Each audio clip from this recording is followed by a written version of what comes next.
But So he was doing the crimes here. Well, we busted him here. Why is he not in prison here? All right, welcome to our couch. Today we have a story for you about the trailer park we lived in before this one. We didn't know we lived 3 doors down from a child predator. And so this is the story of how we found out. All right, so one day we were walking our dogs. You know, as cliche as that sounds, that's how we found out. One day, walking our dogs in the trailer park. We were walking our dogs, and you see 6 cop cars at this trailer, about 3 trailers down from ours. Yeah. You're like, dang, what are they doing? It's like 6 cop cars, a bunch of police, and I don't think they're regular police. I don't remember. Were they like FBI or something? No, they were like some kind of special. Yeah, it wasn't just like, you didn't like, just see police, but they were like 6 law enforcement vehicles, let's say that. This was 2020, beginning of 2020. Yeah. But it was 6 law enforcement vehicles, 6 or 7, a bunch. And this is like a real small park, like 1 lane, and it's very like, all the trailers like zoom, zoom, zoom, zoom. And so it's like the cars are like spread across, you know, like all down the street. Like they take up like all the space, and you have to like squeeze past to get to where we're going. Yeah, but you see the guy's girlfriend, or actually it was his wife, sitting outside the trailer. She has like red hair and stuff, and she's just sitting out there looking stressed, smoking a cigarette. We're like, what in the world is going on? Yeah. And so someone who knew what was going on, because they were in good with the park, happens to be the con artist that was conning us at the time. But yeah, she was in good with the park manager. Surprise. It's kind of easy to run cons when you grease the park manager's pockets or whatever she was doing to be buddy-buddy with her.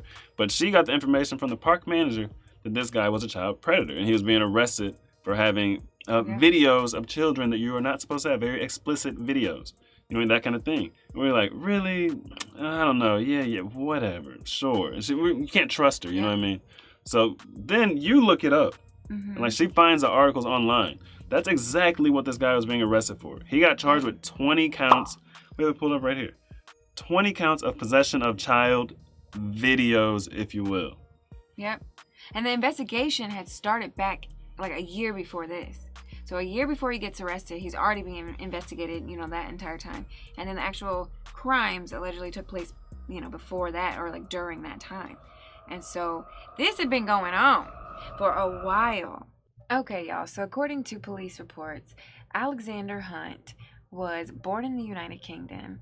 He was arrested on February 13, 2020. He's born on March 13, 1980, okay? So that makes him exactly 39 years old at the time of his arrest. He'd been investigated for about a year on suspicion of having some, you know, child inappropriate images, and he admitted that he did it to police upon his arrest. Now, according to the court documents, he was interviewed by detectives, and eventually he was released to ICE. After he's released to ICE, which is the Immigration and Customs Enforcement, his case goes cold, y'all. So I have no idea if he ended up staying in jail or what charges were, you know, like basically if he was a citizen of the US or UK. It looks like he was married in the US and he did not have any children, thank goodness. So he seems like a really normal guy. He likes football, he likes hanging out with his friends, and he loves his cats, which are all over his Facebook profile. I was doing a little bit of snooping and found his profile on Facebook, which is no longer active, but we can see some of his past posts. This was a post from October 18, 2013. It says, "And then while having a drink, I was asked by some barely legal child if she can buy some cigarettes. Answer, no. Then can I bum one? Is the next question. Answer, no. She leaves and huffs to friends and then returns with a cigarette and asks if I give lights for free. Shame on this world." Okay, so he is condemning children growing up too fast and doing adult things, which I find really interesting. Upon snooping on his profile a little bit more, I could see that he's a woke, you know, SJW type. And so he's got a lot of different posts from different angles.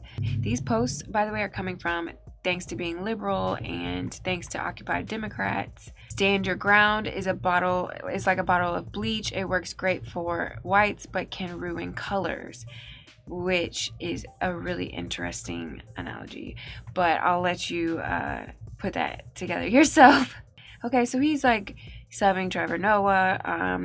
Hashtag Black Lives Matter doesn't mean other lives don't. Like people who say save the rainforest aren't saying F all other types of forests. Okay. So anyway, he wants everyone to know he stands for something and that he's a really good guy, and he's doing the whole I'm so holy and so kind and gentle and, trying to do the right thing, right? I want you to trust me. I want you to like me.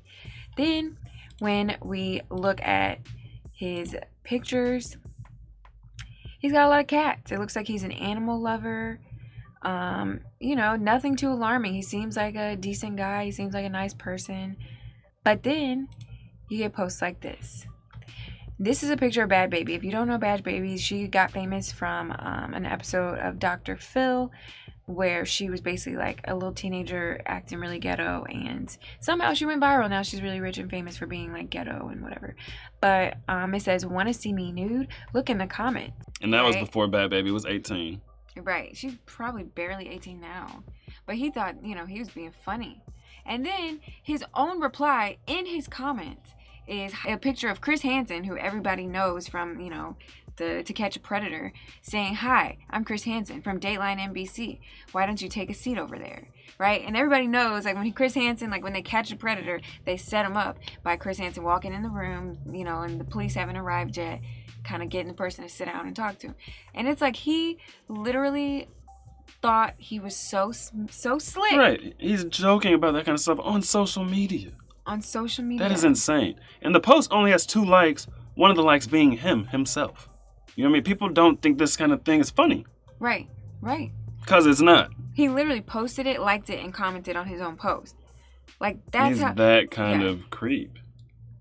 But it's crazy because you never think you're going to be living next to somebody like that. No.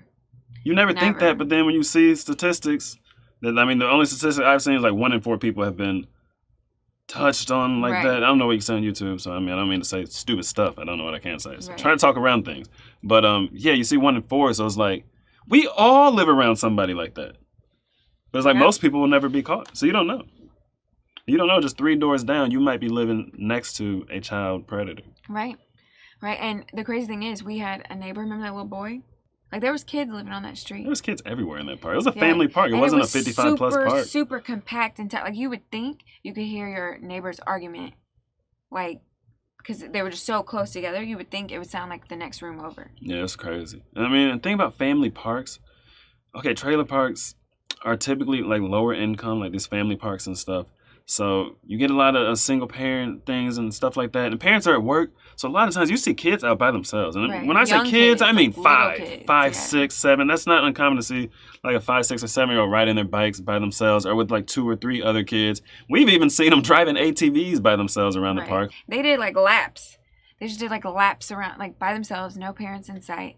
People's dogs are always running off leash and stuff. So it's like, it's a very like, it's an environment that I just feel like if you grow up in it, you know how to move and stuff like that.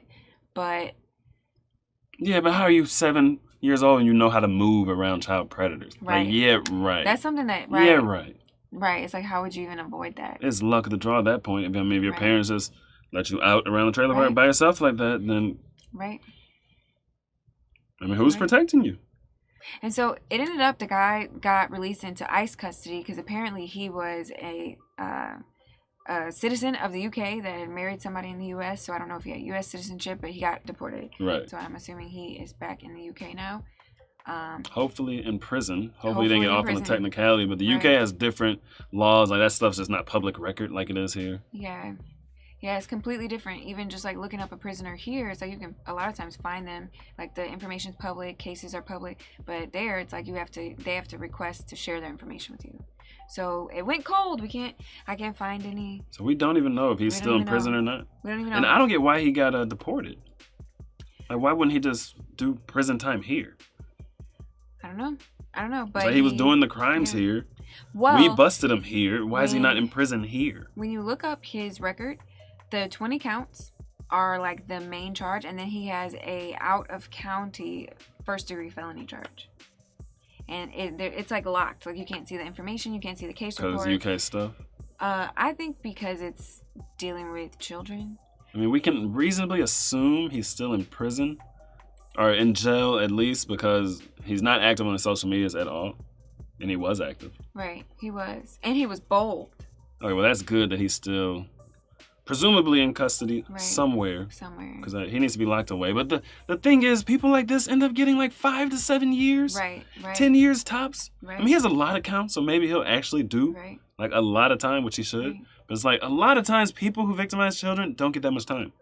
It's crazy. And then they repeat and still don't get that much time. Like they'll get 5 to 7 years for the first offense, second offense, 10 years. Yeah. Like, and are you kidding me? Right. He admitted it too. Like he admitted it. They don't even have to. It's like the burden of proof and everything. It's like, well, he admitted it. It's like, yeah, he hasn't been convicted yet from what we can see, but really we can't see anything now. But he admitted it himself, so it's not like, oh, he was charged. We don't know if he did it. Right. And his wife, I believe that she moved on with her life. So I would think, because it looks like, based on what I can find on social media, they've been married for a while. And, you know, if he didn't do it, or if there something, she was sticking by his side at first, saying she was going to move to London. Yeah, that's what we had also heard, was that she was going to move with him and she was sticking by him. And now it seems that she has moved on with her life and they're separated, gone their separate ways. So that also makes me wonder, though, a lot of times, especially as a woman, it's like, how could you not know? But also you might not. You know what I mean? You know what I'm saying? I think she knew. Right? I mean, to be together for, I mean, based on social and the way media, he's joking on social media, so I think she knew. It seems like they were together for, you know, a long time, at least 8 years. So it's like, you didn't know. But then I feel like a lot of times women in these situations don't get the accessory to it. They just kind of, oh, I didn't know, and they get off. Right. And it's like, especially if she wasn't involved, she just knew about it. It's like, is it a crime to know about something and not snitch? I don't know. I don't know the legality issues around that. Like, you know, you had to tell, but it feels wrong. It feels wrong. I feel confident saying that. That feels really wrong. And also, like, you know what is wrong with you to stay with somebody that's into that? Like, to be, like, totally, you know, you're still with him. Still, you know what I mean? But, I mean, you never know what people go through. But the point of this video is not to say, oh, trailer parks are full of these kind of people. No, these people are everywhere. They're not just in trailer parks. It's not 1 in 4 people who live in a trailer park experience some kind of child trauma in this area. You know what I mean? That's not the statistics. It's 1 in 4 people. In general. You know what I mean? It's just like when you live in a trailer park, you're so close together that people kind of know each other's business. And, you know, you have to drive past the cops. They're literally right there. Right. You know, like, we're literally from our kitchen, we could see everything that was going down. You know, we could see them bringing out evidence and stuff like that. I remember they were grabbing collections of stuff. They had cats. They had like 9 cats or something. And so it was like, it's just like with the trailer park, people actually find out. You know, in a regular neighborhood or like a kind of more separated homes with yards and stuff, you may never know. So yeah, this is one of the scary things that we think about. Like, yeah, we want to have kids one day. How do you protect them when there's crazy people everywhere? Right. You know what I mean? Right. Like, you don't want to be that overprotective, super strict parent, and then you make your kids super weird and stuff, and they can't get along in the regular world because you're trying to protect them from everything. Like, you don't want to be that. So it's like, how do you protect your children when there's people like this guy, and then people who do even worse things than this guy, just everywhere? Right. 1 in 4 people. That means people are everywhere. And yeah, some of those 1 in 4 people are going to be in the same home. You know what I mean? I get it's not like 1 in 4 houses, but that's still a lot of people. It's not like this is something uncommon. So it's like, dang, how do you protect your kids? And then it's like, if you have kids and something like this happens, then how do you explain this to them? You know? Happens to them? No, like something in the neighborhood. They see the cops. They see the, you know what I mean? I don't know, but you have to have some conversations. I remember being taught, like, never go in a car with a stranger. Even they say they lost their dog or they have candy, like things like that. Yeah. But I never heard about anything explicit as a kid, which is probably for the best. You know what I mean? But I was taught stranger danger kind of things. But yeah, I don't know. I don't know what you teach kids modern day with the internet and stuff like that. I didn't have to have a conversation with my parents. Like, they didn't have to talk to me about, oh, never send pictures of your privates to strangers online or to anyone online. Never take pictures of it. Like, that that didn't exist back then. And so it's like, it's just a whole different day and age now. And it's like with kids, I feel like a lot of things they take so literally that if you give them a sort of like, okay, do this if this happens, do this if this happens, they'll follow it. But if you don't give them one, like you're not prepared with a response to things, they might not know. So they just don't know. Right. Like, I remember. They're like, oh, this person's not a stranger. I mean, I see them every day. They're a neighbor. You know what I mean? So it's like. Or like, oh, you didn't say don't send pictures if they say that. You know what I mean? It's just like. Right. oh, like this day and age is very challenging, very tough to like protect from, especially digital type stuff. You know, I remember being a kid and people approaching, but it's like I had a sort of cue for like, okay, if a stranger says this, don't do this.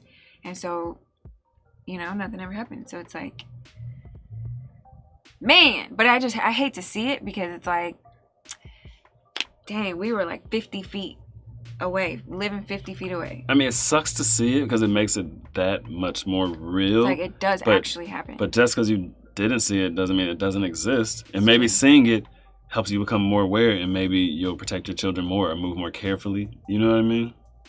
Yeah. It's like not seeing it, it's easy to just ignore it. But that doesn't mean your child is not in danger. Facts. All right, so unfortunately, this is not the only story we have like this. The other story we have is not as evidence-based, it's hearsay. Remember you were selling a fan one time? Yeah, oh my gosh. And so, but this is clearly more common than people would like care to acknowledge. Yeah, it is. But it's like, what do you do? Like, how do you protect? Do you have kids? Like, if you have kids, how do you protect your kids against this kind of thing? Right. When these people are like literally almost everywhere. All right, well, thanks for kicking it on the couch with us. Make sure you like the video, comment if you have any insights or thoughts on this. Subscribe to the channel if you're not subscribed already. And until next time, that's a wrap. I don't know. Tell me, man, what do you know? What do you know? Me and my boys on the road. We to go. She told me, boy, you to go. Like, I don't know. But I don't know.